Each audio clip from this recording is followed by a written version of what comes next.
How's it going, guys, and welcome to the showdown between the Dwarfs, led by Belegar Ironhammer, and the High Elves, who are going to be led by a Prince on a Star Dragon. So let's jump right into this game, guys, and settle some grudges. So on the front line, I do have a very heavy armor-piercing core, and I definitely think that's a must against the High Elves, because the High Elves do have a lot of heavily armored frontline troops. You can see the Swordmasters of Hoth here have 90 armor. I think White Lions also have 90. I'm not sure how much Phoenix Guard have, but I think they're pretty close to 100, if not over 100. So having armor-piercing in the front line is definitely very solid, and even their cav, like Dragon Princes and Silver Helms, have, I think 80, 90, 100 armor, kind of in that range. So having armor-piercing on your frontline troops, which can, get into the back line and help out as well, is definitely very important. You can see I do have some Dwarf Warriors as fillers, and I actually think these guys did get a buff in Mortal Empires. So I do not remember their weapon strength being 30. I think it used to be like 26 or 28 before, but now it's up to 30, which is definitely pretty good. And they're going to be supporting some more of my elite hammers. So hammers are another troop that got a buff in Mortal Empires, so they got a buff to their melee defense as well as their weapon strength. So they actually hit even harder than Black Orcs, who now have 50 weapon strength. So definitely pretty happy about the changes here. And also, this is one of the few matchups in which I feel it's pretty safe to bring the Peak Gate Guard. So the Peak Gate Guard are the Regiment of Renown of Hammers, who they cost an arm and a leg. I think they cost like 1550 or 1600. They're incredibly expensive, but these guys are absolute beasts. So they have 54, 48, and 55, and then when you look at the regular hammers, they have 46, 34, and 55. So they have much higher melee defense, definitely very durable. And what's nice about them is they also have armor sundering. So whenever they hit an enemy troop, so if they hit these Peak Gate Guard, or excuse me, the Swordmasters of Hoth, they're able to surround this prince over here. They're going to mitigate a lot of his armor.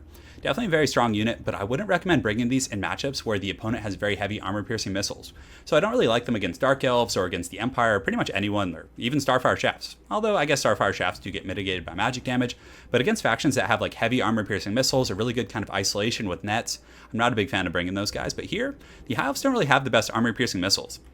You can see here that the Lothran Sea Guard, definitely pretty powerful, 20 missile damage, 165 range, which is quite solid, but as far as their armor-piercing values go, it's only 4, which is relatively low.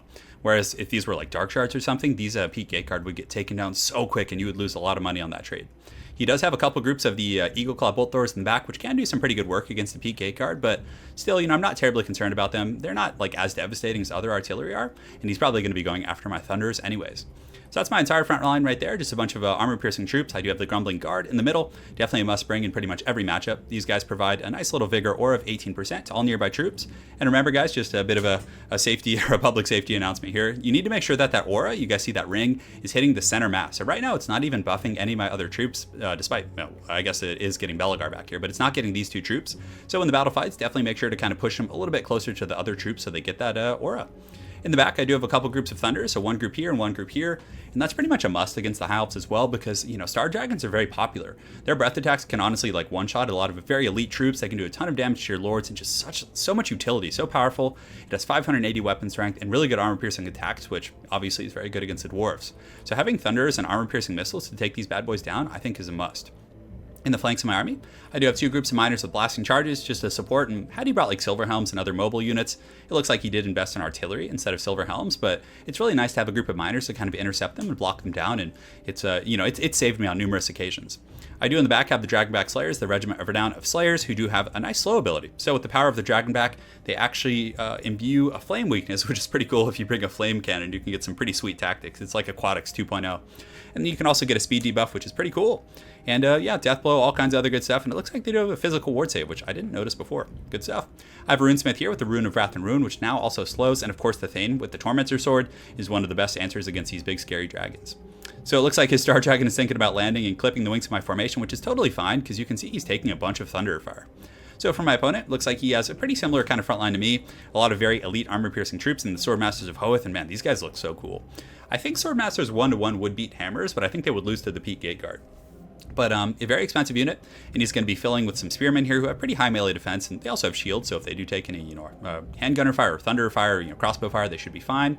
In the secondary line, he does have some Lothran Sea Guard, which isn't bad. I definitely like these guys quite a bit in this matchup because they do have silver shields. So if I brought Corlers or tried to trade my missiles with these guys, they're going to be pretty hard to kill. But again, they don't have the best armor-piercing values, and honestly, if I were playing in the same matchup, when I go as High Elves, I like to just bring an entire front line of White Lions because they don't get punished as heavily by kind of focus fire from Thunders and artillery pieces. And on top of that, you can bring the Frostheart Phoenix actually isn't bad. Even though it does magic damage, it's mobile, has really good AP. But yeah, I think like White Lions and then a couple cav units of Silver Helms can be really strong. So, yeah, some Eagle Claw Bolt Throwers in the back. And Eagle Claw Bolt Throwers, I always like made fun of them and talked about how terrible they were. But I actually found in this game, they're really good against my Thunders. They didn't seem to be as effective against my Infantry. But once they started focusing on my Thunders, you guys will see, they do some pretty good work. He does also have a Mage back here with Regrowth and Earthblood, and that's pretty much it. So guys, without further ado, let's get the show on the road. So on the front, I'm taking a bit of Skirmisher Fire in my Grumbling Guard from the Lothern Sea Guard. Thankfully, they don't have the best AP, but it's still adding up. These are a very expensive unit. And you can see that his artillery piece is just tearing into some Dwarf Warriors here, but again, those guys are a very cheap investment. And I'm trying to do my best to make sure they get on spears, because if they do get on the Swordmasters of Hoeth, they're just going to get annihilated. So in the front, it looks like I am going to get the charge bonus. I don't think my opponent quite caught that. So the hammers are going to get in there and start clubbing some of these guys, and you see the first Swordmaster go flying backwards, which is pretty awesome. But yeah, their stats, yeah, it looks like the Swordmasters have pretty superior stats when their martial prowess is active, but it'll be interesting to see how that trade goes once they get a little bit lower. So the fight is on in the front line. You can see the Dwarf Warriors and the Longbeards and Belegar Ironhammer. So that was someone I forgot to talk about. He actually got some pretty big buffs in this patch. So the Hammer of Angrind gives him a pretty substantial buff now. And let's go ahead and see. I think his weapon strength's up over 500. Yeah, it's 518. But in the back, you can see my Thunders getting roasted by that Star Dragon Breath. Regardless, I have gotten a few really, really healthy volleys. These Thunders are just going to town on the Star Dragon. My opponent does pop a Regrowth, so definitely a pretty good investment, bringing Lore of Life to kind of mitigate some of my Thunder Fire, but they're getting a lot of volleys on this guy, which is definitely very good. And I think my Thane did use his Tormentor Sword there for a moment to kind of lock him down. I can't recall if I did. But in the back, you can see that my opponent's Eagle Claw Bolt Throwers are kind of shooting back into my Thunders a little bit now and doing some good work in conjunction with that Star Dragon. And it looks like I did get some troops in the back line, and I think, did I blast? Yeah, my Miners threw some blasting charges from over there. So I got some Dwarf Warriors around the back, and they're definitely going to settle some grudges with these Lothern Sea Guard. Although honestly, Dwarf Warriors don't have the best melee attack. I think it's in the 20s, and the Lothern Sea Guard with 52 melee defense right now, it's going to take a while to get through them, but hey, at least they're not firing. So Belegar's getting a little bit crazy over here, and he is an absolute tank. So I used the Mighty Oathstone when I saw my opponent coming, which gives me melee defense as well as expert charge defense. And Belegar's just going to kind of hold and tank. And he has 500, right now, yeah, I pop Revenge Incarnate, which gives him 44 melee attack, 16 leadership, and 50% weapon damage. And he's actually kind of pushing the Star Dragon back. Like, he got a few really good attacks in there. And even though he doesn't have the highest AP values, I mean, that's a ton of weapon strength, 663 on Belegar. And he's also very cheap. He only costs like 1700, I think, with the kit I brought him with. So I'm definitely a big fan of the changes he got. You can see that the Star Dragon is attempting to roast him, but he's able to kind of run over here to these Lothern Sea Guard. And I also do get a Rune of Wrath and Ruin, so he's going to be settling some grudges. And does he have any Karate Kick animations? I think he just has shield bashes and kind of like hammers. Oh, look at that, the shield bash of the gods. He actually decapitated that guy with the shield bash, which is pretty heavy metal. So Belegar doing a good job getting cycle charged by the Star Dragon, though, which is very tough. So he does take a bit of a chunk of damage there, but I do have the Peak Gate Guard back here. So the Peak Gate Guard are just going to start smashing in these Lothern Sea Guard. It puts them, oh, what was that armor symbol right there? Did you guys see that shield on those guys? It looked different for a second. Anyways, the the Peak Gate Guard in the back line are also getting on the Prince, I think, although his armor hasn't been sundered yet, so he must not be, there it goes. So now his armor's down to 50, which is going to be really nice for Belegar, and you can see that my opponent is going to be forced to retreat and cast a Regrowth. So in the back, though, you can see that my Thunders in the back, which are one of my best tools against the Dragon. It's like my armor piercing, they're pretty direct damage. They don't really miss too often. They're taking a ton of artillery fire from these Eagle Claw Bolt Throwers. But thankfully, I do get a group of Miners back here, and I'm finally able to shut these things down. You can see the Dragon now is flying around a little bit more safely. I do have some Thunder Fire still coming from my other group over here, but they're really, really tattered. I think there's only a couple left. Looks like 32, and another Dragon Breath just roasting some Miners, which probably isn't the best use. You probably should have looked for some Hammers or even the Grumbling Guard over here. I think those are just Dwarf Warriors. Yeah, I guess I don't have too many elite infantry left. Yeah, most of them are pretty tattered. The Swordmasters of Hoeth here are kind of pushing my Dwarf Warriors back, but they honestly seem to put up a pretty good fight against these guys, despite being a far inferior troop. And you can see that his Dragon is just flying around and trolling me and trying to cycle charge Belegar, but for the most part, his backline is very heavily compromised. And since my Thunders were so beat up and just kind of tattered, I just was kind of like, I'm just going to leave them there and bring my Slayers over here to kind of rear charge and just clean up the scraps. And they're really good at that. Slayers are kind of like Dwarven Cav. You can see they're just getting, oh, okay. Are we going to get some karate kicks? I've been waiting this whole cast to see one. But yeah, we get some belly flops. They have some of the cooler animations. Like, my favorite one is where they do that like spin and then just like cleave the guys. They're spinning up in the air. It is so darn cool. So the Slayers are going to be colliding with the last pocket of the High Elf troops back here. And there are some Swordmasters of Hoeth who are going to be very good against Slayers with their armor. But I do have Belegar Ironhammer here with the boys, and he should definitely help lead them to victory. So you can see the Star Dragon's going to be coming in, and it gets a nice impact on all these Dwarves and sends these Miners flying, which is very, very tough. And guys, if you take a look at the bounce of power, I'm actually starting to fall behind pretty heavily. It's 272 right now for my troops to my opponent's 208. But the big issue is he has a fairly healthy Star Dragon. He's almost at his healing cap, and you can see he is popping his Blade of Bel Corhadras, yeah. 26 melee attack, and 20% armor piercing damage, putting his weapon strength up to a whopping 783, which is insane.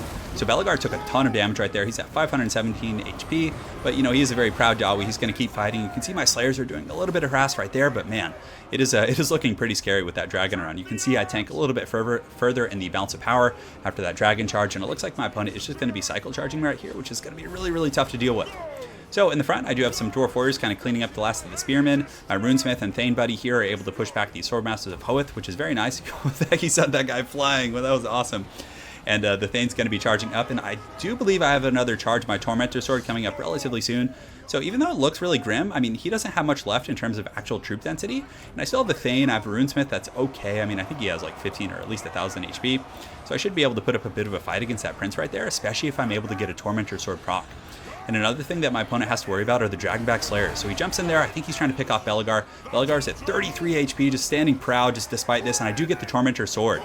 So you can see he's trapped right now. Let's take a look at his HP. It's tanking really fast, guys. He's at 2,000 HP. He's going down right now from these attacks from these Dragonback Slayers with their anti-large bonus. So this is definitely a really nice point in the game that could potentially get me back. You can see some Miners throwing blasting charges on those Swordmasters over there, which is great. He's down to 1,700 HP, and it looks like he is out of his Tormentor Sword snare. But he still took about 700-800 damage in that exchange. Now, Belegar Ironhammer, unfortunately, did kind of rout off here. I think he's broken due to just taking so much damage. I mean, you can't blame the guy. He literally has 28 HP, and he's still kind of like almost coming back to the battle. But the Hammer of Angrand, I think, does it give him immunity to psychology with a certain threshold? No, it doesn't. Just charge bonus and weapon damage and all kinds of good stuff. So my Runesmith is just being a true hero. He's like chasing down this dragon. I actually did use the Rune of Wrath and Ruin, which slows him. And I think he did get a karate kick on him, and you can see that his dragon has 1,100 HP. So the bounce power has now swung back in my favor, guys. So just a massive comeback. You can see the Thane is leading his proud throng down here of Dragonback Slayers to just take out these Swordmasters of Hoeth, which is so awesome. Slayers have got to be one of the coolest units in the game. But the Thane is definitely a beast, guys. With that Tormentor Sword, I mean, dragons have to beware if they land. In the back, I do have some Thunders, which I really wanted to get back online, but my opponent had a really good play sending these Spearmen over here, kind of that presence of mind to know that they're a threat to his dragon, who's very low now. And the Thunders should put up an okay fight. I mean, they actually have more weapon strength, I think, than the Spearmen. Yeah, it looks like they do, so we'll see how it goes. So my opponent, with his dragon, is kind of flying around. It looks like he's probably going to go after Belegar and try and finish him off. And in the meantime, I'm just forming a bit of a Dawi strike force right here. I do have my Runesmith and my Thane. And I think I have a couple groups of Miners and Dwarf Warriors kind of coming out from being called, summon the clans. So the clans are coming out of the mountains to help. And it looks like Belegar is going to put up a noble fight, but he does get taken out by that Star Dragon at the end of the day. So man, that's going to, if anything, that's going to motivate the rest of these dwarves. They got some grudges to be settled now, and the ultimate grudge of their king over here going down. It looks like he's actually just fleeing. I think my opponent's probably going to finish him off, though, even though he shattered. Yeah, he has 20 HP, though, so he's probably going to go down, unfortunately. So I do have some Miners over here coming to collapse, and there goes Belegar right now, I think. He's still running around in the forest, and there will be a minor penalty to my leadership when he goes down, I think. And yeah, there he goes right there. So Belegar put up a great fight. I mean, he took tons of cycle charging from that dragon, and for his cost, I mean, he only cost like 17 or 1,800 gold and was able to really put up a great fight, give some damage to this prince, and just kind of hold the line. So over here you can see this Runesmith is going to be chasing these guys down, and a full health Thane is going to be really scary for this prince. I mean, he only has 1,000 HP, and I have a Thane, I have a Runesmith, and the biggest kind of threat for my opponent is also the Dragonback Slayers, who I still have. I guess there's only 10 of them left, so I thought I could have sworn there was like 30 or 40 left, but it looks like there's not too many. So right now my opponent's going to be going around kind of cleaning up the scraps. Definitely a very good tactic. Whenever it's a very close fight, you always want to go push off your opponent's kind of routing units before you go for that final engagement. I do drop a Rune of Wrath and Ruin here, just hoping to kind of catch him with a few attacks, but unfortunately these Miners did break. I was hoping that I could slow him and the Miners could maybe get some of their armor-piercing attacks in, but he does get away. Takes a little bit of damage from the Rune of Wrath and Ruin, but it obviously is meant for multiple unit entities. So over here I do have a very ugly formation. I always hate when units march like this. It's basically just asking to be roasted by dragons, but sometimes it happens in the late game when things get a little bit wild. So right now I'm just going to be forming ranks right here, just kind of trying to route everything my opponent has. You can see most of his stuff is broken. Unfortunately, it could potentially come back to the battlefield, but the dragon is just lurking overhead, just being such a troll with his 1,000 HP. And I'm basically just following it. I'm like, all right, I need to start marching in this direction because this is where my opponent's troops are potentially rallying. And what he's trying to do is rally these troops, which if he's able to get some spearmen and some of these troops back here, although there's only 4 of those guys left, they're shattered. I don't think he has enough density. He does have some spearmen over here, actually. Somewhat healthy, I guess, by the proportions of this game. I think they have 20 models, but they're not going to be able to get back and help, and that full health Thane plus the Runesmith is definitely a scary combination. So my opponent decides to land. I do have the Dragonback Slayers and the other guys here, and he is just going to push through right now, which is going to be really tough, but I actually get a Rune of Wrath and Ruin, which slows him to like plus the Dragonback Slayer debuff, and he cannot move at that point. He's just getting dragged into the mud. You can see the Dwarves are just being ferocious right here, settling some grudges, and they're able to pull out the win. So they definitely avenged their lord and did him proud, but that was an incredibly fun game. Very close, back and forth. I mean, that balance of power shift was pretty heavy, like in my opponent's favor at kind of the midpoint of the game, but I was able to kind of pull it back out with the Rune of Wrath and Ruin, the Tormentor Sword, as well as the Dragonback Slayers. But yeah, as far as the build goes, I don't know if I would. Belegar seemed pretty good. I mean, he's very tough against he has charged defense. He also has silver shields.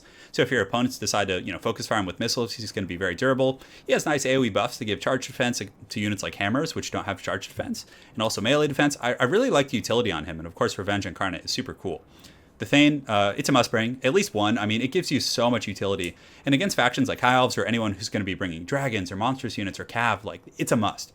Honestly, I think it might have been worth it to even just cut the Runesmith, although that Rune of Wrath and Ruin was really good. I mean, the 48% slow was one of the big reasons I was able to catch the dragon at several points throughout the game.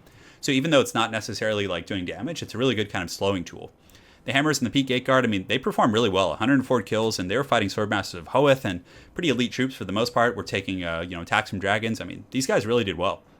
But aside from that, the Dwarf Warriors and the Hammers did their job. Thunders were able to do a ton of damage to the opponent's Lord, but he did kind of take those guys out pretty well with the Eagle Claw Bolt Throwers. And I actually liked the Eagle Claw Bolt Thrower pick against the Dawi. I felt like I was pretty good against my Thunders. Whereas I've tried it as the High Elves in other matchups, and I haven't had as much success, but definitely was pretty cool. And the Swordmaster of Hoeth seemed like to be a pretty good pick. Again, I much prefer the White Lines because they're cheaper and a little bit less of a commitment. But honestly, these guys did really well. So, maybe you bring a build with like 2 Swordmasters and like 3 or 4 White Lines and then, some mobility. And maybe that's the way to go. Who knows? But yeah, very, very well played to my opponent, Warrior of LOL. Look forward to seeing you again on ladder. And hopefully you guys enjoyed this Dawi showdown. Have an excellent night, guys, and take care.